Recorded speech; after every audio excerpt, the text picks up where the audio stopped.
3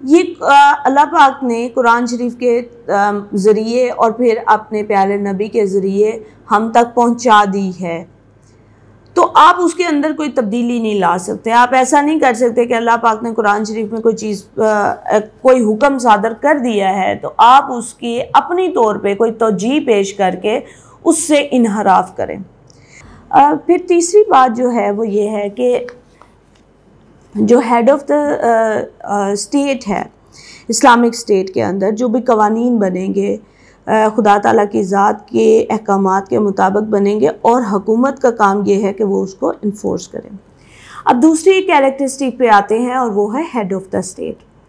دیکھیے سب سے پہلی بات تو یہ ہے کہ ہیڈ آف دا اسٹیٹ کے لیے بہت سخت کرائیٹیریا، اسلامی ریاست کے اندر ہیڈ آف دا اسٹیٹ کوئی ایسے نہیں بن سکتا۔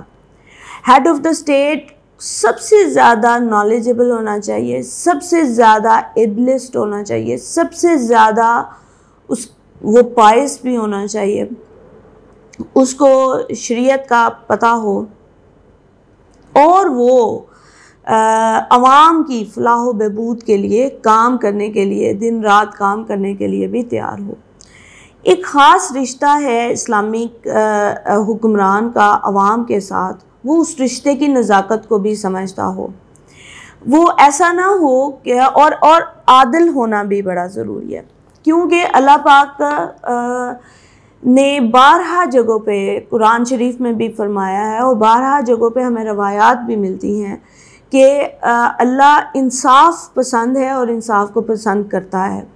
تو ہمیں کئی دفعہ اگر ہم روایات میں دیکھیں تو فرعون کے بارے میں کہا جاتا ہے کہ اللہ پاک نے اس کو ایکسٹینشن دیے رکھی جبکہ اس نے خدا کا دعویٰ کیا تھا۔ اللہ پاک نے شرک کے علاوہ شاید سارے گناہ معاف ہو جائیں لیکن شرک معاف نہیں ہوگا، تو اس نے تو شرک کی بجائے اپنے آپ کو ہی خدا کہہ دیا تھا، لیکن اللہ نے پھر بھی اسے موقع دیا، اور اس کو موقع دینے کی وجہ یہ تھی کہ وہ انصاف پسند تھا، انصاف کرتا تھا۔ وہ یہ نہیں دیکھتا تھا کہ اس گناہ میں تو میرے اپنے شامل ہیں تو میں معاف کر دوں، یا اس گناہ کے اندر کوئی نوبل بندہ ہے تو اس کو تو میں معاف کر دوں۔ تو جسٹس جو ہے وہ بھی بہت ضروری ہے ہیڈ آف دا اسٹیٹ کے لیے، کہ وہ جسٹس کرنے والا ہو اور جسٹس کو پسند بھی کرتا ہو۔ پھر ظاہر ہے باقی چیزیں تو کچھ ایک اور چیز بڑی ڈیبیٹ میں آتی ہوتی ہے کہ کچھ لوگ کہتے ہیں کہ ماڈرن ڈیموکریسی میں اسپیشلی کہ آپ کا جو اپنا کیریکٹر ہے، آپ کا جو اپنا کنڈکٹ ہے، اس سے کوئی فرق نہیں پڑنا چاہیے پبلک کو۔ یعنی اگر کوئی ذاتی زندگی میں برائی کی طرف مائل ہے، برے کام کر رہا ہے، تو یہ اس کا کنڈکٹ ہے، اس سے جنرل پبلک کو کوئی فرق نہیں پڑنا چاہیے۔ جنرل پبلک تب سوال اٹھائے جب وہ جنرل پبلک کے لیے برا ہو۔ اسلامی ریاست میں ایسا نہیں ہوتا۔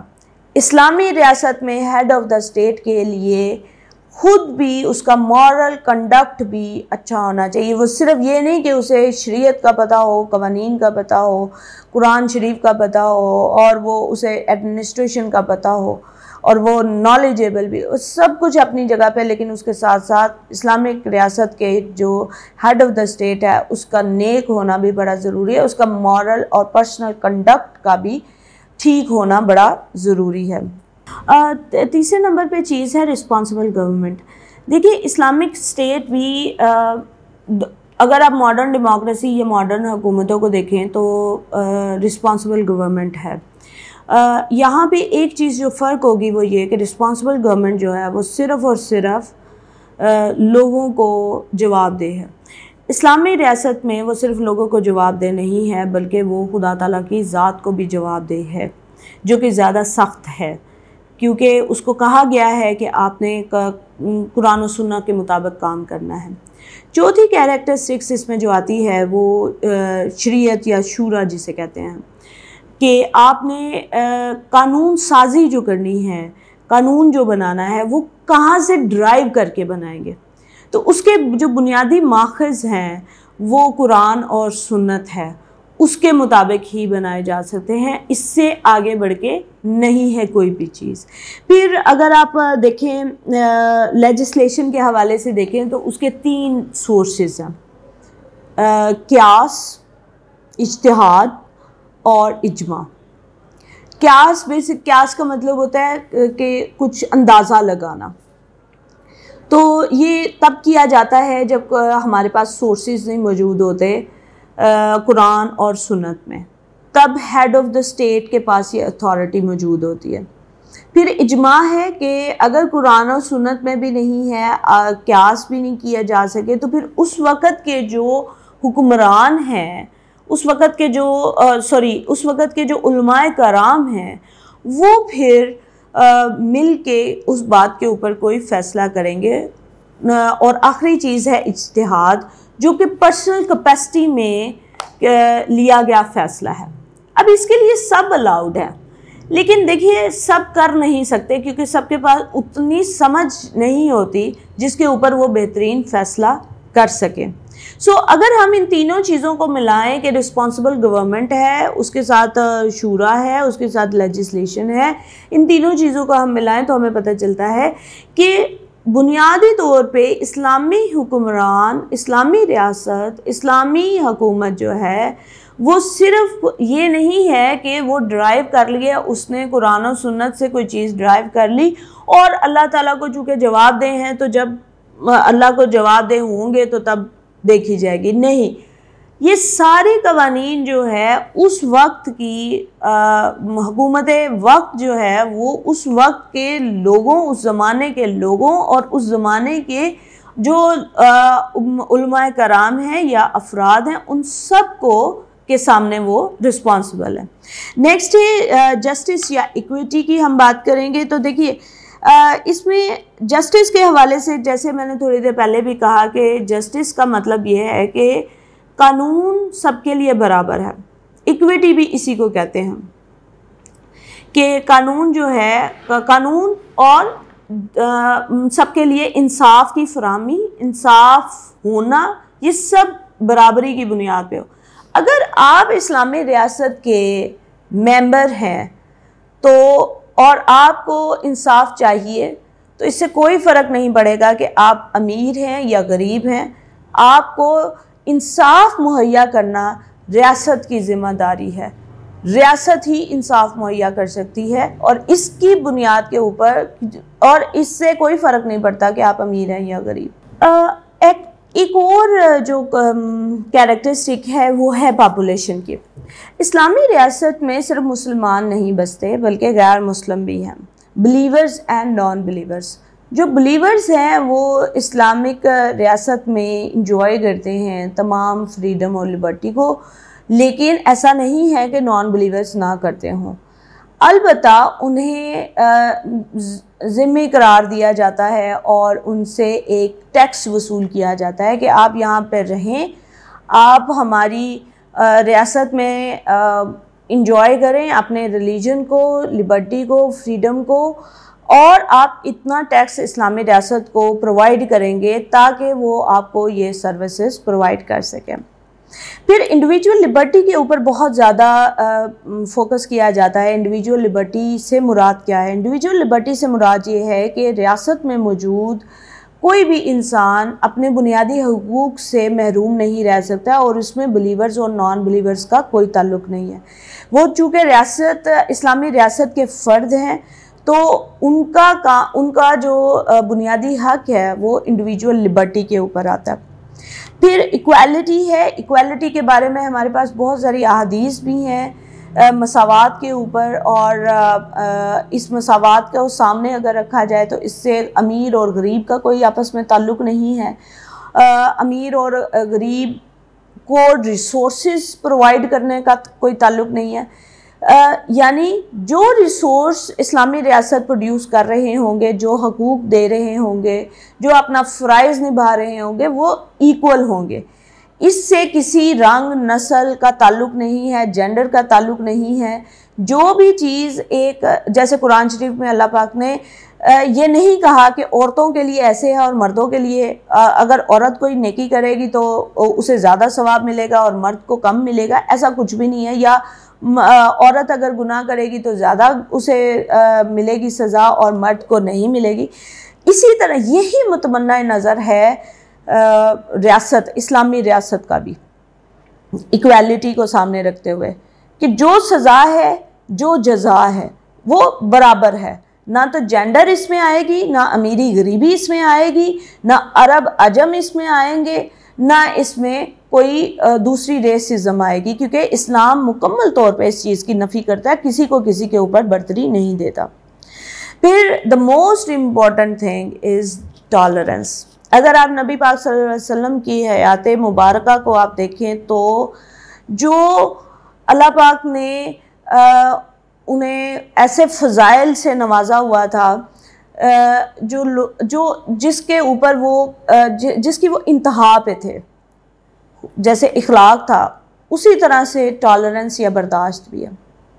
دیکھیے ہم اگر ٹالریٹ کرنا سیکھ جائیں تو شاید وہ محبت اور انسانیت کے جذبات بھی پیدا ہو جائیں گے. Tolerance is that much important. تو برداشت جو ہے اسلامک ریاست کی ایک خوبی ہے. اب یہ پیدا کون کرے گا؟ یہ بھی ذمہ داری ریاست کے امیر کے پاس ہے.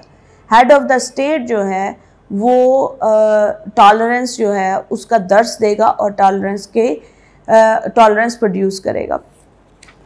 ٹالرنس پروڈیوس کرنے کے لیے جتنی میں نے آپ کو کیریکٹرسٹکس بتائی ہیں، اگر آپ دیکھیے تو ان کیریکٹرسٹکس کو مکمل طور پہ عمل کر لیا جائے اس کے اوپر تو ٹالرنس خود بخود پیدا ہو جاتی ہے. یہ ٹالرنٹ سوسائٹیز کیوں نہیں ہوتی؟ کیونکہ ان کے حقوق سلب ہوتے ہیں، کیونکہ انہیں جسٹس نہیں ملتا، کیونکہ ان کو بیسک رائٹس نہیں ملتے، کیونکہ انہیں لبرٹی نہیں ملتی، کیونکہ وہ حبس زدہ ماحول کا شکار ہوتے ہیں. تو برداشت ختم ہوتی جاتی ہے. ایک ویلفیئر سٹیٹ بنانا کام ہے ریاست کا، اسلامی ریاست کا. تو جب ویلفیئر سٹیٹ بنائیں گے تو برداشت بھی پیدا ہوگی. ایک اور کیریکٹرسٹکس ہے جو کہ فریٹرنٹی سے ملتی ہے. یعنی اسلام کا ایک کانسیپٹ ہے کہ اگر آپ اسلامی ریاست کا حصہ ہیں تو آپ دنیا میں کہیں پہ بھی ہیں تو آپ مسلم بردرہڈ کا ایک یا مسلم امہ جسے کہتے ہیں آپ اس کا حصہ ہیں. اس سے کوئی فرق نہیں پڑتا کہ آپ دنیا کے کس بھی کونے پہ ہیں. اقبال نے بھی اپنی شاعری میں یہی ذکر کیا ہوگا. تو فریٹرنٹی کا حصہ ہو جاتے ہیں تو جب کبھی آپ کو ضرورت پڑے گی تو اسلامی ریاست مسلم بردرہڈ کی وجہ سے آپ کے پاس فوری پہنچ جائیں گے. پھر اکنامک جسٹس دیکھیں، وہ میں نے ابھی تھوڑی دیر پہلے آپ کو بتایا تھا کہ جسٹس صرف یہ نہیں ہے کہ اگر کوئی قاضی کے پاس پہنچے گا تو ہی جسٹس ملے گی.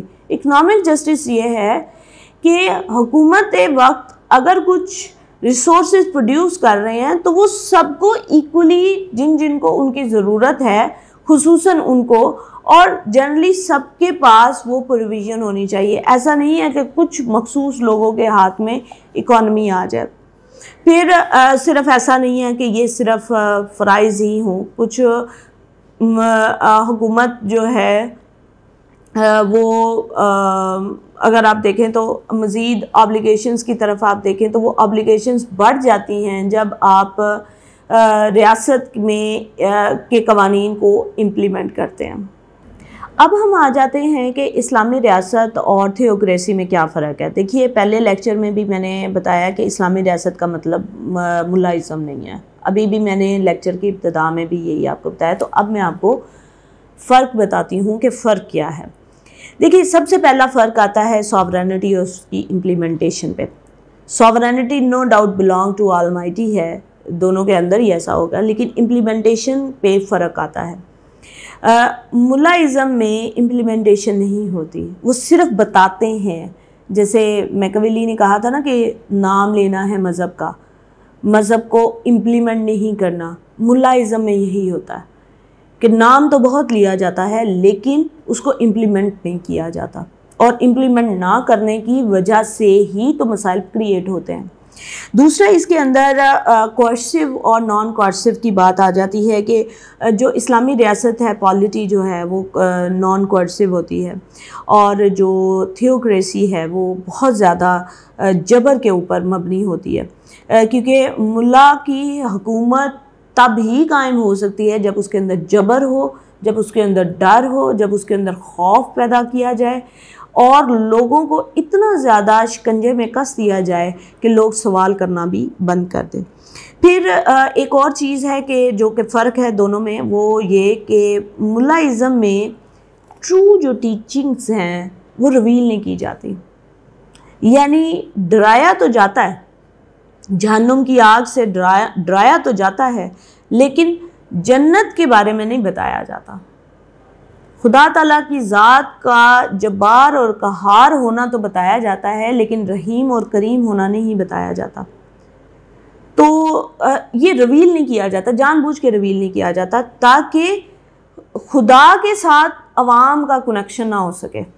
اگر خدا کے ساتھ عوام کا کنیکشن ہو گیا تو ملا کو کس نے پوچھنا؟ تھیوکریسی میں یہی ہوتا ہے، وہ خود جو ہے وہ سوچ لیتے ہیں کہ اگر ہم نے کچھ بھی ریویل کیا تو یہ تو انہیں پتہ چل جائے گا کہ ہمارے حقوق کیا ہیں۔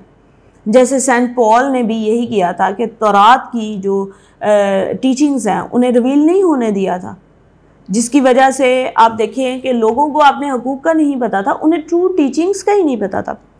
پھر دیکھیے خدا خدا ہے اور انسان انسان ہے، گاڈ از گاڈ اینڈ مین از مین، لیکن ملا میں یہ ہوتا ہے کہ وہ اپنے آپ کو پریزنٹ یہ کرتا ہے کہ میں خاص الخاص ہوں خدا کا، میرا ڈائریکٹ کنیکشن ہے، جو میں بول رہا ہوں یہ میں خود سے تو بول ہی نہیں رہا۔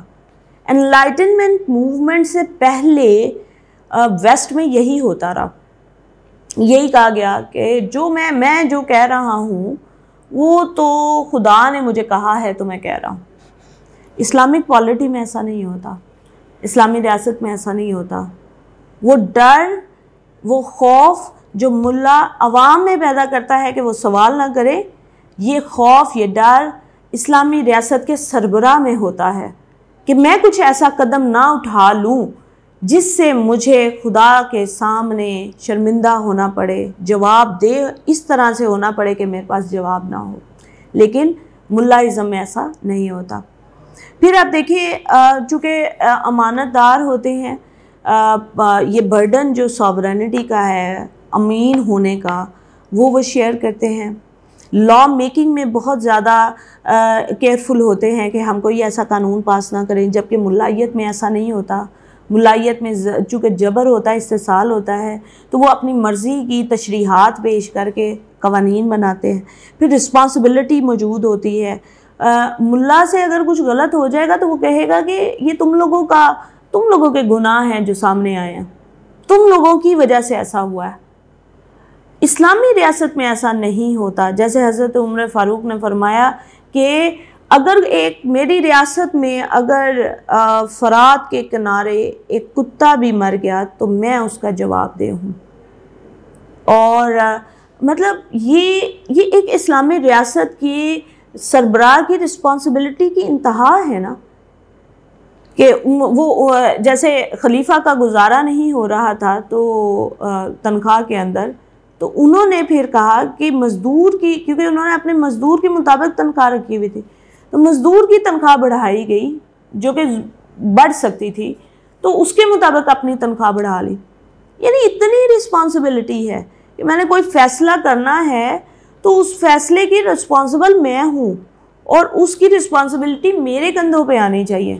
ملائیت میں ایسا نہیں ہوتا۔ پھر اوبیڈینس ہے، اوبیڈینس میں اور ڈر میں فرق ہوتا ہے۔ اوبیڈینٹ آپ ہوتے ہیں جب آپ چیز کو سمجھ لیتے ہیں اور اس سمجھنے کے بعد آپ فرما بردار بنتے ہیں۔ ڈر میں آپ کو سمجھ نہیں ہوتی، آپ صرف اور صرف اس چیز کو مان رہے ہوتے ہیں۔ ملائیت میں یہی ہوتا ہے، وہ اتنا ڈرا دیتے ہیں کہ اس ڈر کی وجہ سے نہ آپ سوال کرتے ہیں اور نہ ہی آپ، اور جیسے ہی موقع ملتا ہے آپ فوری نافرمان ہو جاتے ہیں، کیونکہ آپ کا جیسے ہی کسی بھی ریزن سے ڈر ختم ہوتا ہے تو آپ فوری طور پہ نافرمان ہو جاتے ہیں۔ یہ تو تھی کچھ فرق۔ ایک اور چیز ہے اوبیڈینس کے ساتھ ساتھ کنسلٹنسی۔ کنسلٹیشن جو ہے یہ ایک بہت ہی خوبصورت پوائنٹ ہے اسلامی ریاست کا۔ دیکھیں، ملا کبھی بھی کنسلٹ نہیں کرے گا، کیونکہ جب وہ اگر وہ کرے گا تو وہ اپنے جیسوں کے ساتھ ہی کرے گا۔ وہ کبھی بھی کسی کو الاؤ نہیں کرے گا کہ اس کے اوپر ڈیبیٹ کی جائے، چلیں اس کے اوپر بات کرتے ہیں، کیونکہ اسے پتہ ہے بات کریں گے تو شاید کوئی ایسا فیصلہ ہو جائے جو میرے اگینسٹ ہو جائے۔ اسی طرح سے اپوزیشن بھی برداشت نہیں ہوتی ملا سے، جبکہ اگر یہ ایک بہت ہی مشہور روایت ہے کہ خطبے کے دوران ایک خاتون نے حضرت عمر فاروق سے پوچھا تھا کہ آپ نے جو یہ اتنا کپڑا استعمال کیا ہے اپنے لباس کے لیے، یہ آپ تو افورڈ نہیں کر سکتے، آپ کے پاس کہاں سے آیا؟ اور حضرت عمر فاروق نے اس چیز کو مائنڈ کیے بغیر انہیں جواب دیا، انہیں رسپانس کیا، انہیں بتایا کہ یہ میں نے اپنے بیٹے سے لیا۔ ملا ازم میں ایسا نہیں ہوتا۔ پھر لائلٹی کی اگر ہم بات کریں تو وہ بھی ایک پوائنٹ ہے کہ جیسے ملا کی لائلٹی چاہیے ملا ازم میں، جبکہ چونکہ اگر آپ دیکھیں اسلامی ریاست کے حکمران کو تو وہ لائل ہوتا ہے خدا تعالیٰ کی ذات کا، تو وہ لائلٹی عوام سے بھی یہی چاہتا ہے کہ آپ میرے لائل نہ ہوں، آپ جس کا میں لائل ہوں آپ بھی اسی کے لائل ہوں۔ پھر last but not the least, اگر آپ رسپیکٹ کا ایلیمنٹ دیکھیں تو وہ ایلیمنٹ بھی ملا ازم میں نفی ہے، وہ بھی موجود نہیں ہے۔ گریٹر ہیومینٹی کی بات اسلامک پالیٹی کرتا ہے، جبکہ ملا ازم میں صرف ملا کی حکمرانی ہے۔ آئی ہوپ کہ آپ کو اسلامک اسٹیٹ کے بارے میں، اسلامک اسٹیٹ کے ساتھ ساتھ اسلامک اسٹیٹ کی جو کیریکٹرسٹکس ہیں اس کے بارے میں، اور تیسری چیز کہ آخر پھر فرق کیا ہوا اسلامی ریاست میں اور ایک تھیوکریٹک ریاست میں، میرے خیال سے میں نے کافی چیزیں آپ کو کلیئر کر دی ہیں۔ اگر آپ کو کوئی کویشچن ہو تو آپ کامنٹ سیکشن میں مجھ سے پوچھ سکتے ہیں۔ Thank you so much.